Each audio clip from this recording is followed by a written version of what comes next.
We are back, and joining us now is the musician Ice-T. You might remember his controversial rap song, Cop Killer, but he is also an educator and, as you saw in the green room, a loving father of a son that we call Little Ice.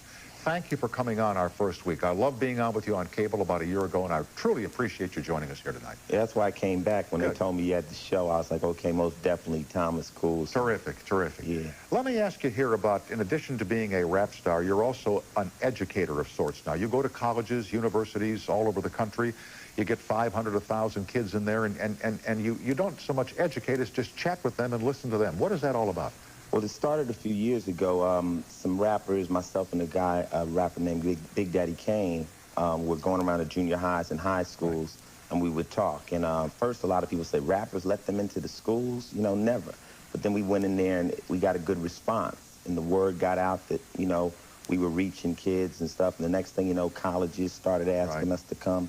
And I've done Harvard, I've done Stanford, and it's been very interesting. You're getting very establishment, aren't you? Well, you know, I'm the kind of person where, you know, if you want to talk to me, I'm going to come talk to you, you know, whether you like me or not. I'm not afraid to sit down in front of somebody. So, I mean, when they wanted me to go to Harvard, I'm like, wow, this is cool, you know. But I was still Ice-T there, you know what I'm saying?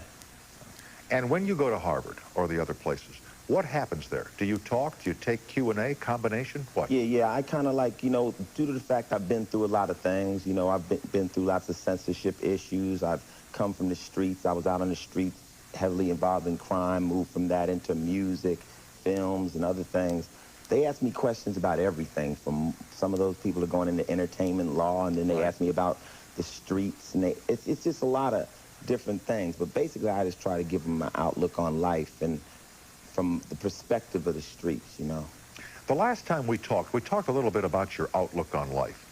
And I think we talked about, you know, if the African-American had gotten here first, the white people would be where the African-Americans are and have been. You know, that whoever got here first would establish the power and more or less set up the system. Yeah, my belief is who has the money, you know, does whatever they can to keep the money. You know what I'm saying? So, therefore, whoever holds the cash will create rules based around it themselves so they can keep the money, you know. I mean, in America, black people were never even supposed to be allowed to read. Right. And to think that... Let alone make money. Yeah, so to think that things have changed any great deal. Now, I'm not somebody who'll say, well, that's just happening because these white people. I don't necessarily believe that. But the situation does still stand true. It is like that. Now, with your success, I would assume has come financial security for you and your family. No, I wouldn't say that. Really not? You know, it's funny. And let me tell you why I ask it, because if you had a pile of money, wouldn't you want to keep it? Yeah, for your son's education and your security of your families. Yeah, but then at the same time, I'm a person who I would be much more financially secure if I were more greedy. Okay. You know, I've shared a lot of my money with, you know, people in my community. I've tried to run organizations and my friends, and when you decide that you want to be that secure, sometimes you just have to, like, not care about people. And, you know, one thing about America is it's so easy. You look at black people and you say, well, some black people have money, but that's just an illusion. There are no rich black people. I mean, Michael Jordan might have money, but he doesn't own the team. The baseball players don't own the team. We don't own a network. And if you get to the high echelon of where money is, there's nobody black. Right, right. So it's like, it's an illusion. Well, Ice-T has money, Eddie Murphy has money, but it's nothing, you know? Well, you wear big hats, as we say, but you ain't got cattle, you know? In reality. And I think it's an injustice when they show people like that. Hey, you guys are doing okay, so you shouldn't be mad because Ice-T is doing it. But no, I mean, I saw Mike Tyson go to prison. I've seen them go after Michael Jordan and Michael Jackson and take down, you know, people. And I think there's still people out there that don't want to see certain people have things. Does that mean that you think Mike Tyson got a raw deal? Most definitely. Really? No question. He was railroaded, and it's unfortunate. But I think it was a message to everybody out there that, yo, no matter how much money or affluent you think you are, I will put you in jail, black boy. You know, I think it's just like that. You know, it's cold, but it's cold.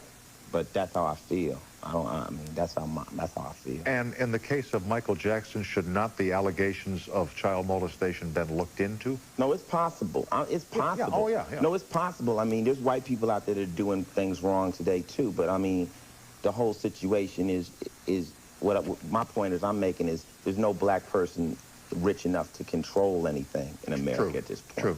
And in these dialogues that you have with the students, like when you go into these schools, what do they really want to know from you? Do they have the concern about the streets and why there is the violence in America? And in your view, what can be done to stop it? Would that be the number one thing that comes up in these dialogues, Ice? At this moment, the teenagers and the people in college really seem to care.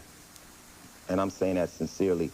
I mean, you're looking at a new generation of youth that don't want to carry the burdens their parents let, because racism is a baton that gets passed along. And you got kids in there that one day might be sitting on the Supreme Court and are Ice-T fans. And they're saying, Ice, man, we can't learn it any other way. Nobody's going to tell us. We're not going to get it off TV.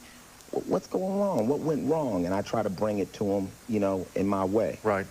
And I was talking here last night with Maya Angelou.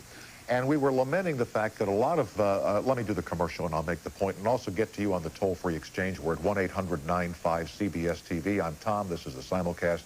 We're coming right back on CBS after these messages. Hey, Joe, where you going with that gun in your hand?